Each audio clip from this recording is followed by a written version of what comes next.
বন্ধুগণ, আমি কবি মহিউদ্দিন চৌধুরী মাইকেল আপনাদের সামনে আবারও উপস্থিত হয়েছি একটি কবিতা পাঠ নিয়ে। আমার আজকের কবিতার নাম মনুষ্য ফুল। আমার এই কবিতাটি আমি লিখেছিলাম 26/1/2024 খ্রিস্টাব্দে।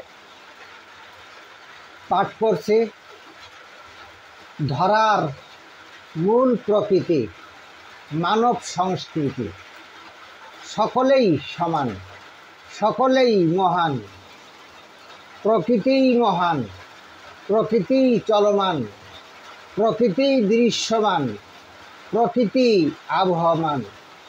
মনুষ্য জীবন প্রকৃতির সন্তান। দেখিনি স্রষ্টাকে, দেখেছি প্রকৃতিকে। সব মনুষ্য জীবন এক স্রষ্টার সন্তান। গোষ্ঠী জাতে বিভেদ, দেশে কুলে বিভেদ, ধর্মে বর্ণে বিভেদ, উঁচু নিচুতে বিভেদ।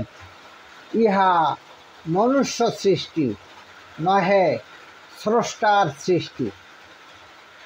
আমার এই কবিতাটি যদি আপনাদের ভালো লেগে থাকে তাহলে দয়া করে আমার এই ইউটিউব চ্যানেলটি সাবস্ক্রাইব করে লাইক, কমেন্ট, শেয়ার দিয়ে পাশে থাকার অনুরোধ রেখে আজকে আপনাদের থেকে আমি বিদায় চাইছি। সবাইকে শুভেচ্ছা, শুভকামনা। অবিরাম, অন্তহীন, নিরন্তর পথ চলা। ধন্যবাদ।